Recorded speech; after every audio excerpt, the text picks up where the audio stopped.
네, 월간 유의저 시간입니다. 이번 달은 결혼을 주제로 다양한 소식을 전해드리고 있습니다. 오늘 다룰 주제는 결혼 생활을 끝내는 이혼입니다. 민대용 PD 나와 있습니다. 안녕하십니까? 네, 안녕하세요. 네, 어서 오세요. 네, 우리 사회의 이혼 실태를 주제로 했죠. 통계상으로는 어떻게 나타나고 있나요? 네, 이혼은 부부가 합의 또는 재판을 통해 법적으로 혼인 관계를 소멸하는 겁니다. 최근 전체 이혼 건수는 감소하고 있는데요. 지난 2003년 전체 이혼 건수는 16만 6천여 건으로 2000년대 들어 가장 많은 이혼이 이뤄졌습니다. 이후 꾸준히 감소해 지난해에는 10만 1천여 건까지 줄었습니다. 전체 이혼 건수가 줄면서 우리나라 인구 1000명당 이혼 건수를 나타내는 조이혼율도 2.0건까지 낮아졌고 결혼한 인구 1000명당 이혼 건수도 2003년 7.2건에서 지난해 4.4건까지 줄었습니다. 지난 2020년을 기준으로 우리나라의 이혼율은 OECD 국가 34곳 가운데 9번째로 전체 평균이나 일본보다는 조금 높지만 미국이나 북유럽 국가들보다는 조금 낮은 수준이었습니다. 네, 이혼율이 감소한 데는 어떤 이유가 분명히 있을 텐데요. 어떻게 분석되고 있습니까? 네, 가장 큰 이유는 인구 감소 때문이라는 분석입니다. 전체적인 결혼 건수가 줄어 이혼하는 인구도 줄었다는 건데요. 또 2007년 이혼 숙려기간 제도가 신설되면서 이혼에 대해 고민하는 시간을 가지게 된 것도 일부 영향을 미친 것으로 보입니다. 네, 이렇게 이혼 건수는 줄고 있는데 반면에 이제 황혼 이혼은 늘고 있다고요? 네, 결혼 생활을 20년 이상 지속한 부부가 이혼하는 것을 황혼 이혼으로 규정하는데요. 이 황혼 이혼은 건수도 늘고 전체 이혼 건수에서 차지하는 비율도 꾸준히 증가하고 있습니다. 2006년 2만 3천여 건에서 지난해 3만 9천여 건으로 약 1만 6천 건이 늘어 전체 이혼 10건 중 4건은 황혼 이혼인 것으로 나타났습니다. 그렇다면 결혼 생활을 오래 지속한 중년 부부들이 이혼을 결심하는 이유는 무엇인지 7년 전 27년 동안의 결혼 생활을 마치고 이혼을 선택한 사례자를 직접 만나봤습니다. 영상 먼저 보시겠습니다. 초등학교 전이라든지 어릴 때 어땠어요? 김선민 씨는 27년 결혼 생활에 종지부를 찍으면서 생계를 위해 심리 상담 일을 시작했습니다. 어느덧 7년의 세월이 흘렀고 이제는 제법 많은 고객이 찾는 상담사가 됐습니다. 50을 넘기고 이혼 결정. 어느 한쪽의 외도나 경제적인 어려움 때문도 아니었다는 게 선민 씨의 설명입니다. 느낌이 드는 사람을 만나는 게 진짜 쉽지 않아요. 결혼을 53일 만에 선보고 했었어요. 사실 너무 섣부르게 결혼을 했고 한 50 정도 되니까 삶을 정말 되돌아보면서 나도 그냥 좀 나로 살고 싶다. 앞으로 수십 년을 더 살아야 되는데 정말 용기를 내서 남편한테 얘기를 했어요. 이제 그만해도 되지 않을까?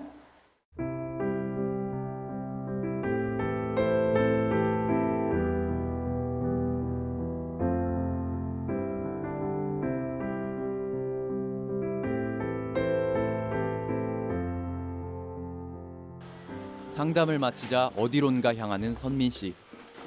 2년 전 재혼한 남편이 운영하는 음식점입니다. 오후에 남편 가게에 들러 일도 돕고 저녁도 함께 먹는 게 요즘 선민 씨가 누리는 소소한 행복입니다. 간이 딱 좋아요. 오늘 국물 괜찮아요? 최고. 근데 저 호두밥이라 그러겠다 이 밥은. 이거 밥이 좀 덜 됐다 그지? 나를 찾기 위해 내린 이혼 결정. 그래서 밥이 좀 남아. 하지만 딸들에게 이해를 구하는 일은 보통 어려운 게 아니었습니다. 재밌게 할 수 있었는데. 사실 제일 큰 거는 이제 아이들이죠. 그러니까 뭐 어느 자녀들이 부모가 이혼한다는데 그거를 좋아하겠어요. 이렇게 엄마에게도 인생이 있고 후회하지 않고 싶다 이렇게 했을 때 안아주면서 엄마 잘 살아야 돼 하고 큰애가 막 울더라고요. 너무 열심히 남편과 아이들 뒷바라지만 하며 살았던 걸까? 스스로 내린 선택이었음에도 때때로 두려움이 엄습했습니다. 내가 나를 책임져야 된다는 사실 굉장히 의존적으로 살다가 내가 이혼하면서 나를 먹여 살려야 된다라는 게 굉장히 컸고 사실 막막하고 좀 두렵기도 했죠. 홀로 서기는 쉽지 않았지만 조금씩 자리를 잡았습니다. 이제 상담밀은 스스로 업무량을 조절해야 할 정도가 됐습니다. 그러던 중 만나게 된 새로운 인연. 가까스로 다시 찾은 삶인데 다시 결혼을 결심한 이유는 무엇일까? 아내가 암 수술을 하고 그 입원을 했어요. 그때 제가 아내의 법적인 보호자가 안 되니까 결심을 했죠. 결혼을 해야겠다. 그리고 누군가가 이제 아플 때 옆에서 같이 해준다라는 게 너무너무 저한테는 축복 같은 일이었죠. 고맙게도 자신의 딸들과 조금씩 관계를 넓혀가는 남편. 이제는 막내딸과 선물도 주고받는 사이가 됐습니다. 인생의 중년기에 이혼을 결심하고 다시 결혼을 선택하고 이들에게 결혼은 어떤 의미일까? 그냥 개인의 뭐 선택이죠. 하던 안 하던 이상하지 않은. 꼭 뭐 이혼이라는 게 나쁜 것도 아니고 또 남은 여생을 정말 즐겁게 살 수 있다면 괜찮을 것 같다는 생각도 들고. 그 단지 결혼은 제도일 뿐이잖아요. 그냥 우리는 한 가족이다, 한 사람이다, 한 사랑이다. 그냥 그게 더 중요한 것 같아요. 네. 나도 나로 살고 싶다 이 말이 참 기억에 남는데요. 이렇게 황혼 이혼이 느는 데는 어떤 이유가 있을까요? 네, 우선 전문가들은 고령화로 기대 수명이 늘었다는 데 주목합니다. 노후의 삶이 길어진 만큼 이혼한 뒤 새로운 삶을 시작해도 늦지 않았다는 인식이 늘었다는 겁니다. 또 가부장적인 문화가 많이 퇴색되고 가족을 유지하는 게 중요하다는 규범이 약화되면서 이혼에 대한 인식이 바뀐 것도 영향을 미쳤다고 분석합니다. 실제 통계청에서 이혼에 대한 견해를 조사한 결과 이혼에 대해 부정적으로 응답한 비율은 지난 2008년 58.6%에서 감소해 2020년에는 30.3%까지 낮아졌습니다. 또 재산을 분할할 때 경제 활동을 하지 않았더라도 기여도를 인정하고 연금을 분할할 수 있는 등 이혼 후 경제적 자립을 돕는 제도가 생긴 것도 황혼이혼 증가에 영향을 미친 요인이라고 말합니다. 네, 그렇다면 이렇게 황혼이혼을 결심할 때도 미리 좀 고려해봐야 될 지점들이 여러 가지가 있을 것 같은데 특히 어떤 점을 생각해봐야 될까요? 네, 황혼이혼은 오랫동안 이어온 부부관계를 정리하는 것이기 때문에 고려해야 할 점들이 많습니다. 특히 새로운 관계를 왕성하게 맺는 시기가 아니기 때문에 외로움이나 고립감에 대한 준비가 필요합니다. 전문가의 말 직접 들어보시겠습니다. 나의 평생에 가장 중요했던 사회적 관계가 사라지는 것이기 때문에 거기서 생겨나는 박탈감이나 외로움이나 고립감이나 이런 것들이 황혼 이혼에는 나타날 수 있고, 사회적 단절이 오랫동안 지속이 되면 노인 빈곤이라든가 아니면 사회적 고립사 이런 문제들, 외로움 이런 문제들이 좀 심각한 사회 문제가 될 가능성도 있습니다. 이 때문에 앞서 영상에서 본 것처럼 황혼 이혼 뒤에 재혼을 결심하는 분들도 늘고 있는데요. 실제 60대 이상의 재혼은 지난 2003년에는 2,100여 건에서 지난해 9,400여 건으로 증가해 왔습니다.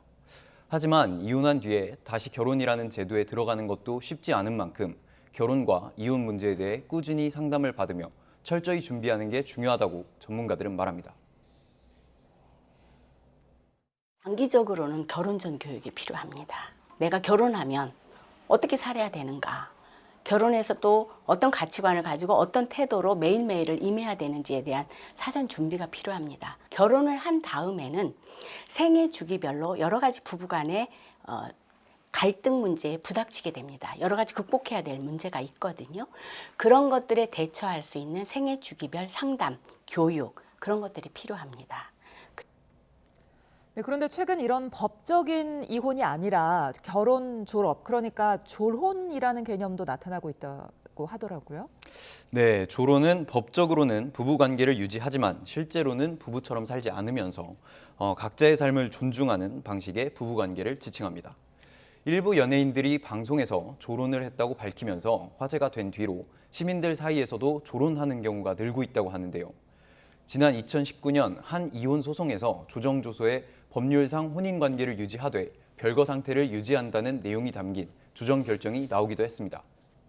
전문가들은 법원에서도 사실상 조론을 인정하는 만큼 황혼 이혼을 대신해 부부관계의 문제를 해결할 수 있는 방법이 될 수 있다고 말합니다.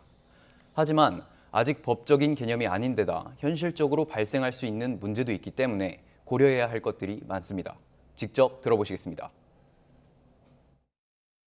당사자 간에는 뭐 재산을 증여하기로 약속을 했고 또 생활비를 지급하기로 약속을 했는데 상대방이 이행을 거부할 수도 있고요. 그래서 조론 과정 중에 남편이나 아내가 다른 이성 친구를 만나고 또 어떤 관계를 가졌을 경우에 과연 그것이 허용이 될 것인지 여기에 대해서는 아직까지 논란이 발생할 수가 있고요. 그러므로 반드시 부부간에 조론할 경우에는 구체적인 내용으로 합의서를 작성하는 게 중요합니다. 네.